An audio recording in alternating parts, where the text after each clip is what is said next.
ഞാനൊരു FIFA fan ഒന്നും അല്ല. ലൈക്ക് ഞാൻ ഫുട്ബോൾ കളി അങ്ങനെ കാണാറില്ല. എൻ്റെ വീട്ടിലെന്ന് പറയാൻ എൻ്റെ അച്ഛൻ ഭയങ്കര അർജന്റീന ഫാനാണ്. എൻ്റെ അച്ഛൻ ഒരു അർജന്റീന ഫാനാണ്. എൻ്റെ കസിൻ ഉണ്ടായിരുന്നു, ആൻഡ് ഹീസ് ഓൾസോ ഒരു അർജന്റീന ഫാനാണ്. അപ്പം ഈ 3 പേരുടെയും ആ ഒരു ടെൻഷനൊക്കെ കണ്ടിട്ട്, അതായത് ഇവർ കളി കാണുന്ന സമയത്തുള്ള ഒടുക്കത്തെ ടെൻഷനായിരുന്നു. അപ്പോൾ ഇവരിങ്ങനെ ഈശ്വര അതായത് മറ്റേ ടീമിൻ്റെ ക്യാബോൻ്റെ മറ്റേ ഗോളി വന്നിട്ട് ഓരോ ഗോൾ സേവ് ചെയ്യുമ്പോൾ ഒരു പൊന്നേ ടെൻഷനാണെന്ന് പറഞ്ഞിട്ടാണ് ഇവരിക്കുണ്ടായിരുന്നത് കേട്ടോ.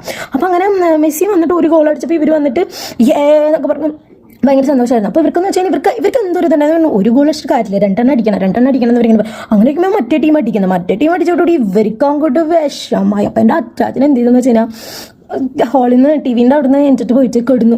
പറഞ്ഞു ഞാൻ കാണുന്നില്ല, അർജന്റീന തോക്കും. അതായത് ഇവർ പറയണതെന്ന് വെച്ച് കഴിഞ്ഞാൽ ഇത് ഡ്രോ ആയി കഴിഞ്ഞ് കഴിഞ്ഞാൽ എന്തായാലും മറ്റേ പെനാൽറ്റി ഷൂട്ടൗട്ട് വരും. അപ്പോൾ അതിൽ മറ്റാൾ വന്നിട്ട് സേവ് ചെയ്യും, അങ്ങനെ അർജന്റീന പൊട്ടും. അതാണ് വെച്ചിട്ട് കാണാൻ മനസ്സിലാന്ന് വിഷമമായിട്ട് ഭയങ്കര വിഷമമായിട്ട്. അപ്പോൾ അപ്പൻ്റെ അച്ഛൻ പറഞ്ഞു അച്ഛൻ എന്തിങ്ങനെ കളിയായിട്ട് കാണണം എന്ന് പറഞ്ഞിട്ടാ. അപ്പം അങ്ങനെ കാണാണ്.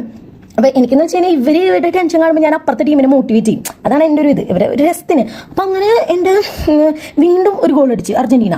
അപ്പോൾ വീണ്ടും അർജന്റീന ഗോൾ അടിച്ചപ്പോൾ മറ്റൊരു അടിച്ച്. അപ്പോൾ പിന്നെ എൻ്റെ അച്ഛൻ അങ്ങ് ടെൻഷനായിട്ട്, അതായത് ഇപ്പം 2-2 നിൽക്കണം. അപ്പോൾ അച്ഛൻ ടെൻഷൻ അടിച്ചിട്ട് അച്ഛൻ പറഞ്ഞു ഞാൻ ഇല്ല കേട്ടോ എന്ന് പറഞ്ഞിട്ട് അച്ഛൻ മോളിക്ക് ഇറങ്ങിപ്പോയി. മോളിക്ക് കിടക്കാൻ കയറിപ്പോയി. അപ്പം ഞാനും കസിൻ ചേട്ടനും കൂടി ഇരുന്ന് കാണാം. ഞാൻ പറഞ്ഞു ചേട്ടൻ എന്തായാലും കാണാം, രസമല്ലേ ഇത്, എന്തെങ്കിലും ആവട്ടെ. അപ്പോൾ എനിക്ക് ഭയങ്കര ഇൻട്രസ്റ്റ് ആയി. അതായത് ഇവരെന്ന് വെച്ച് കഴിഞ്ഞാൽ ഡ്രോ ആയിട്ട് ഇത്രയും ടെൻഷൻ ഇവർക്ക്. അങ്ങനെ കളി കണ്ടിട്ട് പിന്നെ ഒരു 3ാമത്തെ ഗോൾ അടിച്ചപ്പോഴാണ് ഇവർക്കൊരു സമാധാനമായത്. പിന്നെ ഞാൻ രണ്ടാളെ ഉറക്കത്തിന്ന് ഇവർ ഉറങ്ങിയിട്ടൊന്നുമില്ല. ഞാൻ വിചാരിച്ചു ഇവർ ഉറങ്ങിയെന്ന്. എന്ത് പോയി നോക്കി 2 കൂടിയിട്ട് ഇങ്ങനെ ഒരു രാമനാരായണ എന്ന് പറഞ്ഞിട്ട് ഒരാൾ അച്ഛൻ്റെ റൂമിൽ പോയി ഇരുന്ന് പ്രാർത്ഥിക്കണം, അച്ഛൻ്റെ റൂമിൽ പോയി പ്രാർത്ഥിക്കണം. പിന്നെ ഞാൻ വിചാരിച്ചു എന്താണ് നിങ്ങൾ എന്തിനാണ് ഇത് ഇങ്ങനെ ആക്കണം, നിനക്ക് പറഞ്ഞാൽ മനസ്സിലാവില്ല, അത്രയും ടെൻഷൻ ഉണ്ടായിരുന്നെന്ന്. ഒന്ന് ആലോചിച്ച് നോക്ക്. ഞാൻ ആ ടീമിൻ്റെ പേര് പോലും കേട്ടിട്ടില്ല. അങ്ങനെ ഒരു ടീമിൽ ആ ഒരു പെർട്ടിക്കുലർ ഗോളീനെ ഇവർ ഇത്രയും ടെൻഷൻ അടിച്ച് അയാൾ ഇത്രയും പേടിക്കണമെങ്കിൽ അയാളുടെ ലെവൽ എന്തായിരിക്കും. കിടിലൻ കളിയായിരുന്നു.